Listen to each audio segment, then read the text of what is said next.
Sa ngalan ng Ama, ng Anak, at ng Espiritu Santo, Amen. sumainyo ang Panginoon. At sumayo rin. Mga kapatid, upang maging marapat gumanap sa banal na pagdiriwang, pagsisihan natin ang ating mga kasalanan. Sinugong tagapagpagaling sa mga nagsisisi, Panginoon, kaawaan mo kami. Panginoon, kaawaan mo kami. Dumating na tagapaganyayang ang mga makasalanay magsisi, Kristo, kaawaan mo kami. Kristo, kaawaan mo kami. Nakaluklukas sa kanan ng Diyos Ama para ipamagitan kami, Panginoon, kaawaan mo kami. Panginoon, kaawaan mo kami.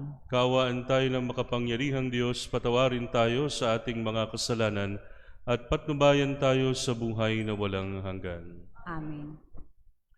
Manalangin tayo. Ama naming lumikha, tagapagligtas, niloob mong magkatawang tao ang iyong salita sa sinapupunan ng laging Birheng si Maria. Sa pagkatao ng iyong bugtong na anak sa aming pagkatao, pag-ako ng iyong bugtong na anak sa aming pagkatao, paging dapat tinawa kaming sa iyong pagkadiyos ay makasalo. Sa pamagitan niya kasama ng Espiritu Santo, magpasawalang hanggan. Amen.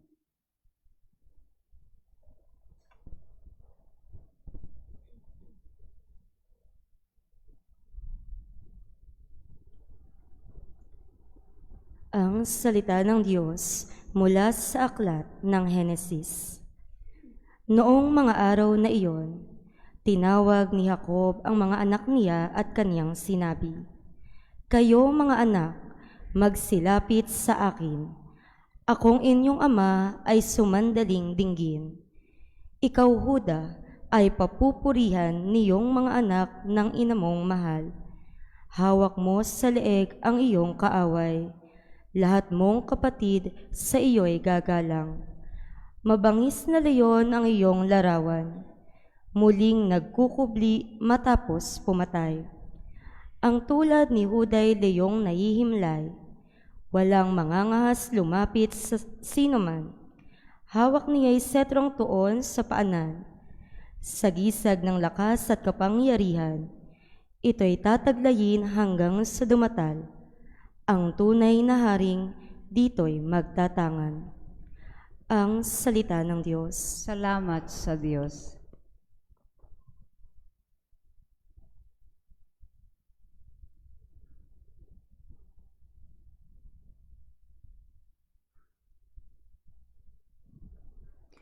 Mabubuhay siyang marangal at sasagana kailanman.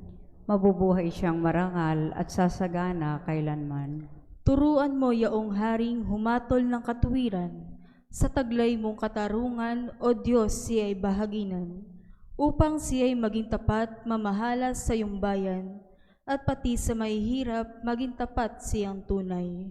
Mabubuhay siyang marangal at sasagana kailanman. Ang lupain nawa niya'y umunlad at managana, maghari ang katarungan sa lupain nitong bansa. Maging tapat itong hari sa paghatol sa mahirap, at ang mga taong walang pag-ukulan ng paglingap. Mabubuhay siyang marangal at sasagana kailanman. Yaong buhay na matuwid sa kanyang kapanahunan, madama na bansa niya at umunlad habang buhay. Yaong kanyang kaharian ay palawak ng palawak, mula sa ilog Euphrates sa daigdig ay kakalat. Mabubuhay siyang marangal at sasagana kailanman. Nawa yaong kanyang ngalan ay huwag nang malimutan, manatiling lagi bantog na katulad nitong araw. Nawa siya ay purihin ng lahat ng mga bansa, at sa Diyos silang lahat dumalangin. Hari nawa pagpalaing kaming lahat, tulad niyang pinagpala. Mabubuhay siyang marangal at sasagana kailanman.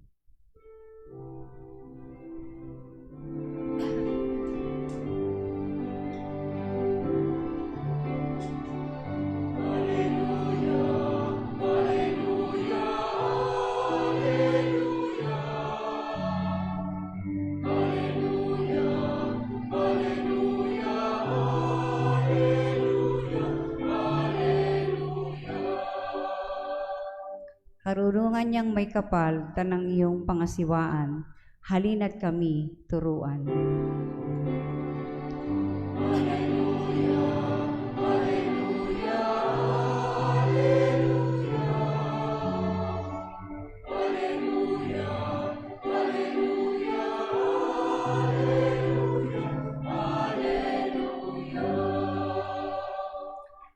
Sumainyo ang Panginoon. at sumayo rin. Ang mabuting balita ng Panginoon, ang simula ng mabuting balita ng Panginoon ayon kay San Mateo. Papuri sa iyo, Panginoon. Ito ang lahi ni Jesucristo na mula sa angkan ni David na mula naman sa lahi ni Abraham. Si Abraham ang ama ni Isaac, si Isaac ang ama ni Jacob na ama ni Juda at ng kanyang mga kapatid. Naging anak naman ni Juda kay Tamar sina Fares at Sara. Si Fares ang ama ni Esrom at si Esrom ang ama ni Aram.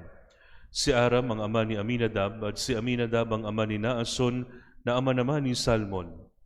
Naging anak ni Salmon kay Rahab si Boaz at naging anak naman ni Boaz kay Ruth si Obed. Si Obed ang ama ni Hese na ama ni Haring David. Naging anak ni David si Solomon sa dating asawa ni Urias. Si Solomon naman ang ama ni Roboam. Si Roboam ang ama ni Abihas at si Abihas ang ama ni Asa.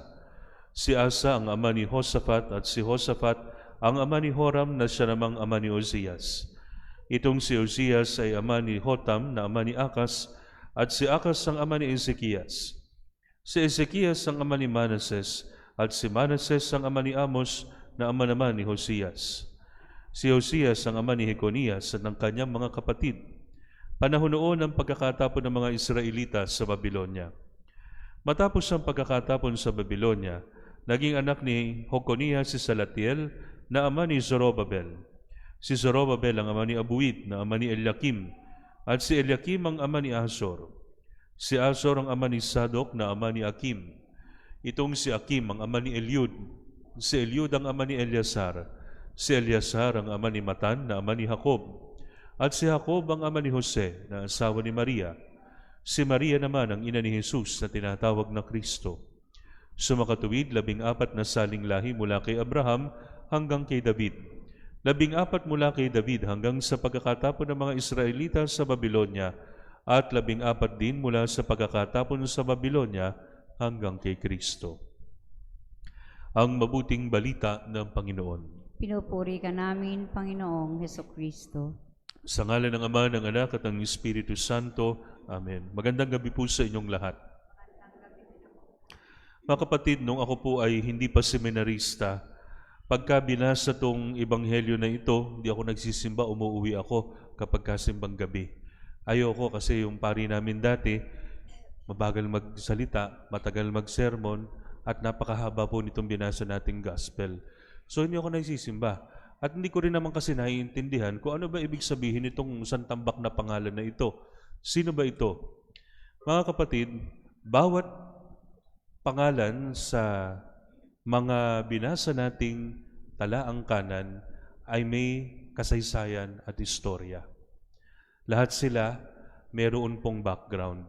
And most of their backgrounds are not to be proud of. Hindi maganda ang ilang mga istorya ng buhay ng mga tao rito. Halimbawa mga kapatid, meron dito na masamang babae na kamag-anak ni Jesus o kanyang ninuno. Merong haring malupit. Merong mga hari na nagtaksil sa bayan.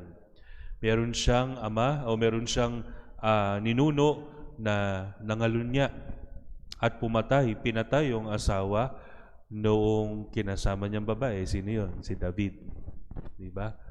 Si Solomon, bagamat siya'y matalino, marami siyang ginawang kabulastugan.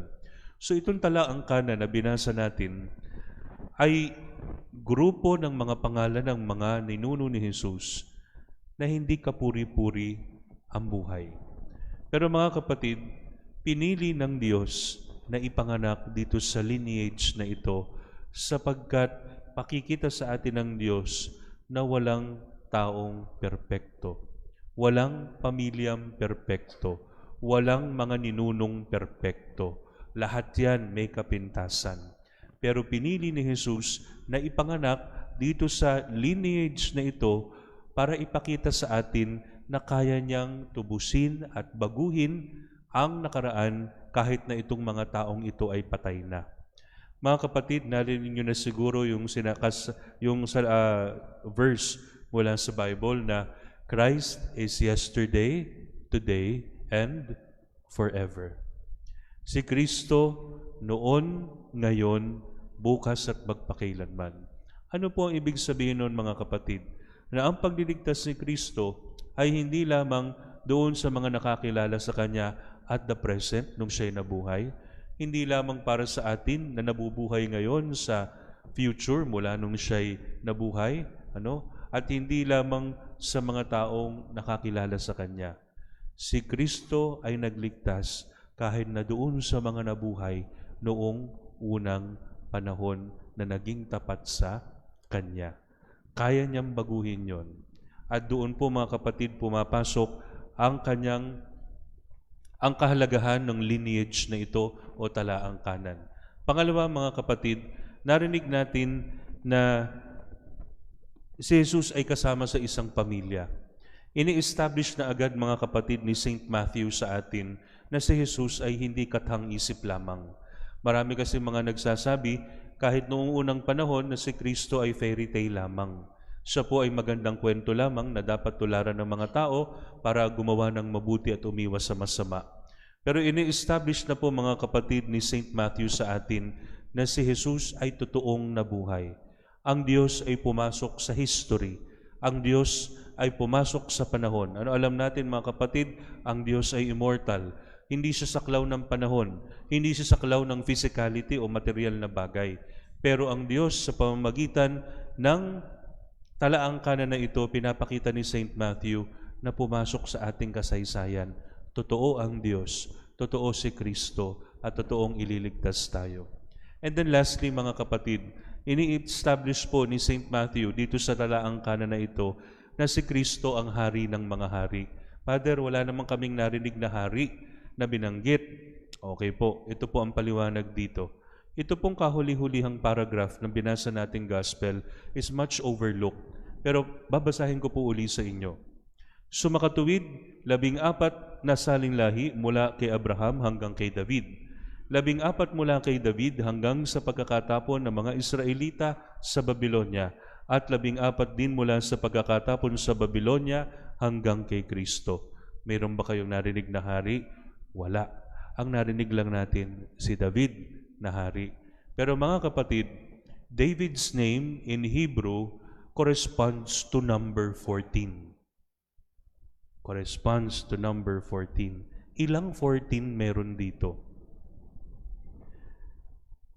14 na salinlahi mula kay Abraham hanggang kay David.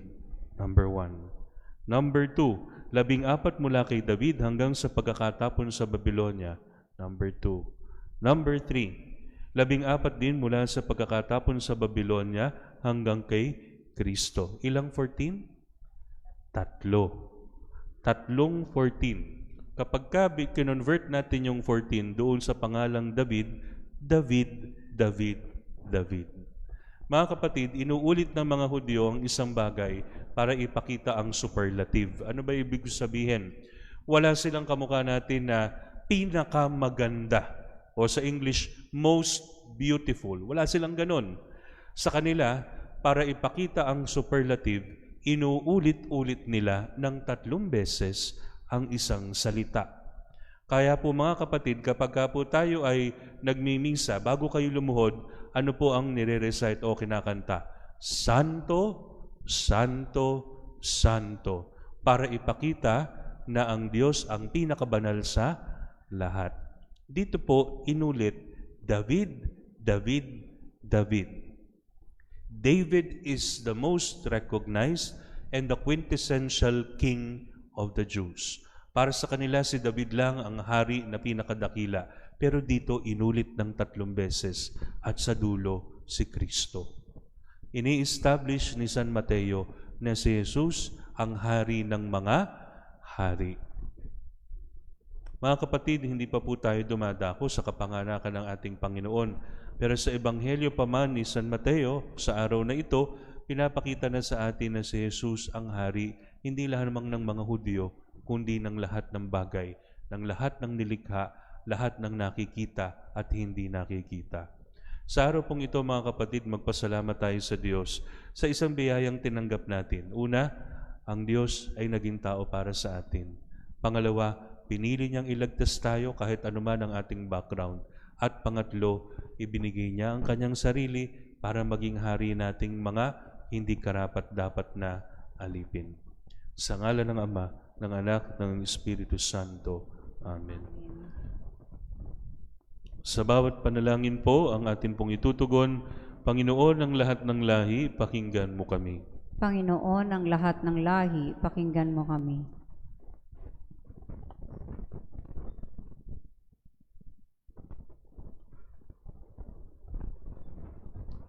Para sa ating kaparian, upang maihatid nila ang mabuting balita sa lahat at maipahayag ang kahalagahan ng mapanagutang pamumuhay, manalangin tayo sa Panginoon. Panginoon ng lahat ng lahi, pakinggan mo kami.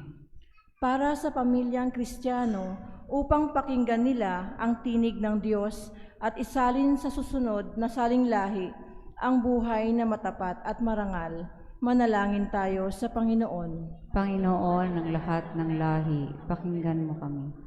Para sa mga naligaw ng landas, mga nangungulila, mga nababagabag at nakaranas ng pagtatakwil upang matagpuan nila ang pag-asa sa habag at pag-ibig ng Diyos at sa pagdadamayan ng pamayanan, nagsasama-sama, manalangin tayo sa Panginoon. Panginoon ng lahat ng lahi, pakinggan mo kami.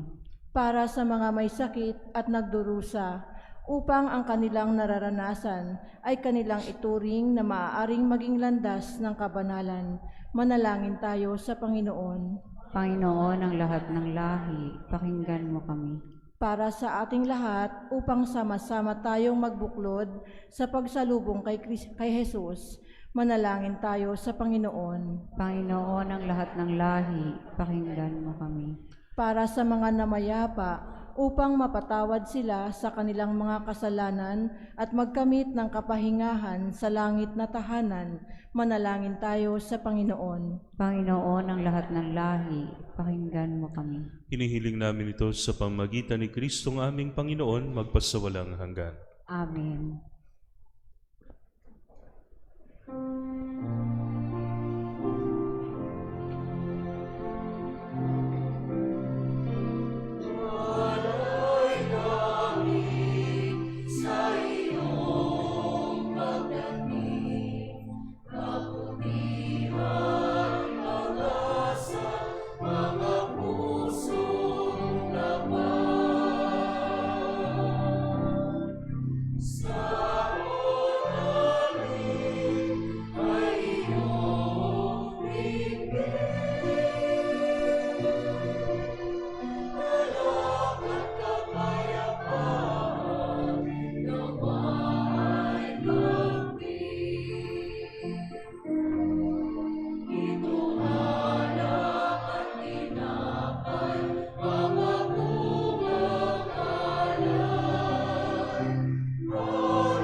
Manalangin kayo mga kapatid upang ang paghahain natin ay kalugdan ng Diyos amang makapangyarihan.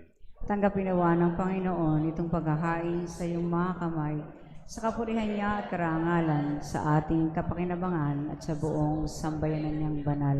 Ama naming lumikha, maihain nawang lubos ang matapat naming paglilingkod sa pagganap sa itinatag ng iyong anak at sa pakikinabang sa iyong pagtubos sa aming lahat sa pamamagitan niya kasama ng Espiritu Santo, magpasawalang hanggan. Amen. Sumainyo ang Panginoon. At sumayo rin. Itaas sa Diyos ang inyong puso at diwa. Tinaas na namin sa Panginoon. Pasalamatan natin ang Panginoong ating Diyos. Marapat na siya ay pasalamatan. Ama naming makapangyarihan, tunay ngang marapat na ikaw ay aming pasalamatan sa pamamagitan ni Hesukristo na aming Panginoon. Ang pagsusugo mo sa Kanya ay ipinahayag ng lahat ng mga propeta. Ang pagsilang niya ay pinanabikan ng mahal na Birheng Kanyang inang tunay sa kapangyarihan ng Espiritong Banal. Ang pagdating niya ay inilahad ni San Juan Bautista sa kanyang pagbibinyag. Ngayong pinaghahandaan namin ang maligayang araw ng kanyang pagsilang, kami nananabik at nananalangin lubos na makaharap sa kanyang kadakilaan. Kaya kaisa ng mga anghel na nagsisiawit ng papuri sa iyo ng walang humpay sa kalangitan, kami nagbubunyi sa iyong kadakilaan.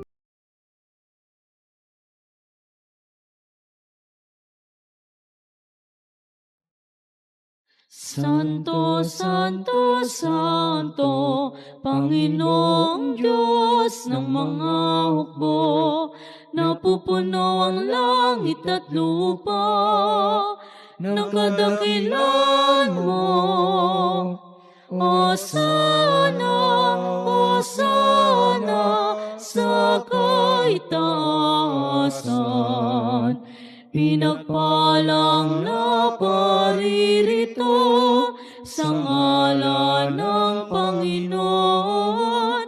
Hosana, Hosana, sa kaitaasan.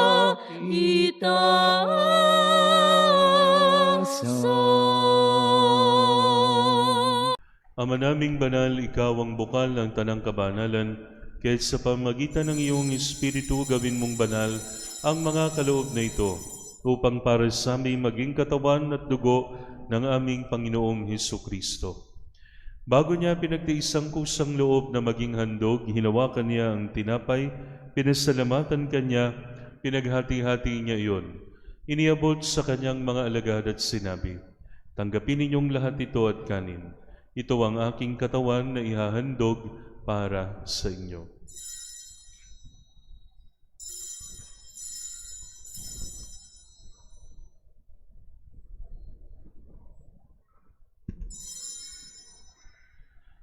Gayun din naman nung matapos ang hapunan, hinawakan niya ang kalis, muli kanyang pinasalamatan.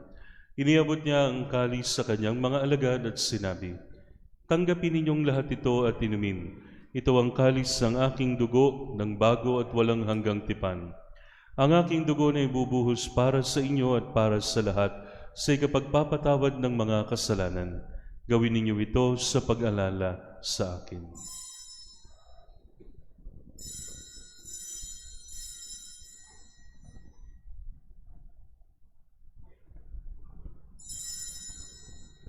Ipagbunyi natin ang misteryo ng pananampalataya.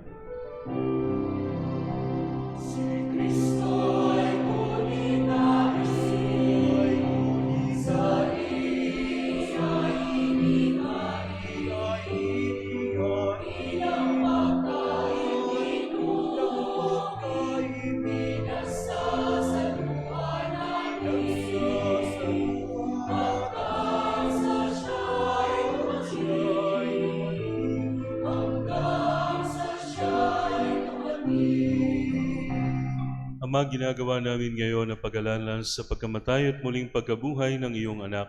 Kaya tiniaalay namin sa iyo ang tinapay na nagbibigay buhay at ang kalis na nagkakaloob ng kaligtasan. Kami nagpapasalamat dahil kami iyong minarapat na tumayo sa harap mo para maglingkod sa iyo. Isinasamo namin kaming magsasalo-salo sa katawan at dugo ni Kristo ay mabuklod sa pagkakaisa sa pamamagitan ng Espiritu Santo. Amalingapin mo ang iyong simbahang laganap sa buong daigdig. Puspusin mo kami sa pag-ibig kay San Leon na aming Papa, ni Dennis na aming Obispo at ng Tanang Kaparian.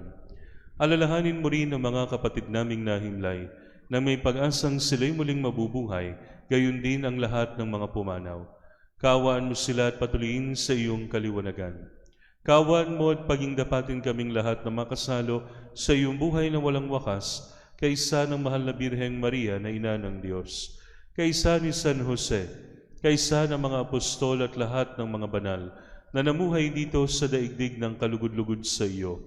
May pagdiwang naman namin ang pagpupuri sa ikararangal mo sa pamamagitan ng iyong anak na aming Panginoong Hesukristo. Sa pamamagitan ni Kristo, kasama niya at sa Kanya, ang lahat ng parangal at papuri ay sa iyo, Diyos amang makapangyarihan, kasama ng Espiritu Santo, magpasawalang hanggan.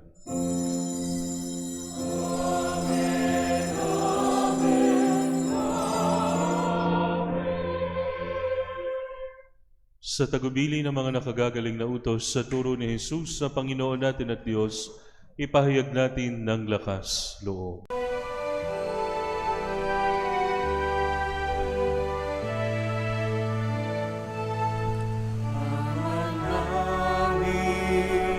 Sumasalangit ka, sambahin ang ngalan mo.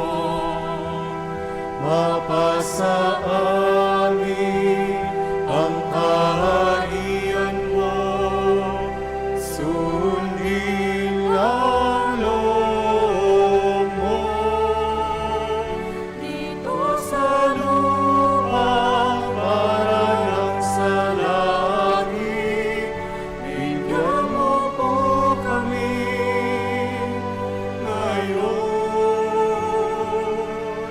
ng aming kakanin sa araw-araw at pagnawarin mo kami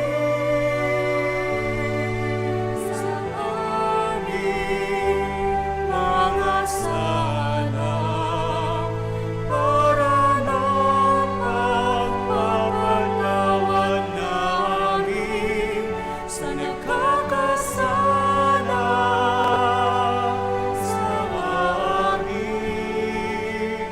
At huwag mo kaming ipahintulot sa tukso,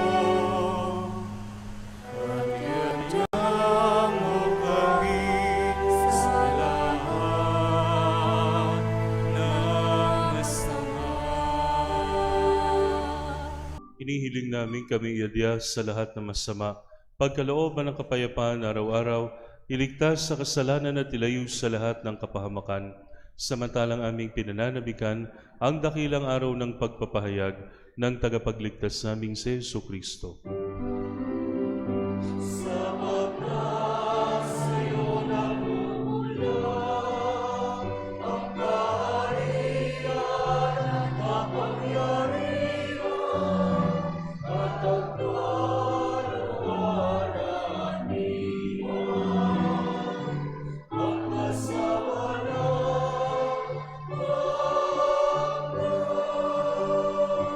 Panginoong Hesukristo, sinabi mo sa iyong mga apostol, kapayapaan ang iniiwan ko sa inyo.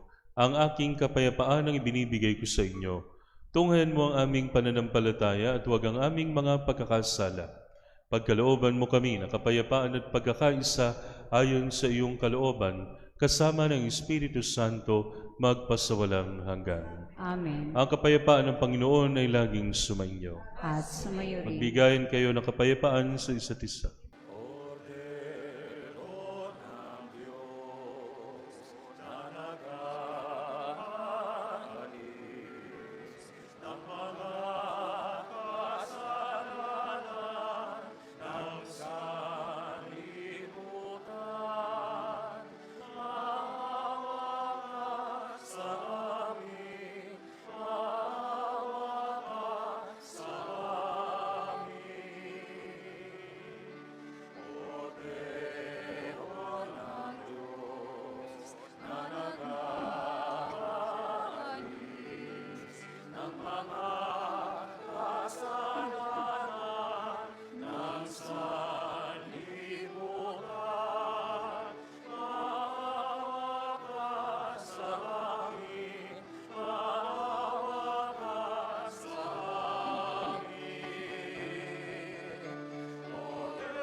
Ito ang kordero ng Diyos, ito nag-aalis ng mga kasalanan ng sanlibutan. Mapalad ang mga inaanyayahan sa kanyang banal na piging. Panginoon, hindi ako karapat-dapat na magpatuloy sa iyo, ngunit sa isang salita mo lamang ay gagaling na ako.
Manalangin tayo.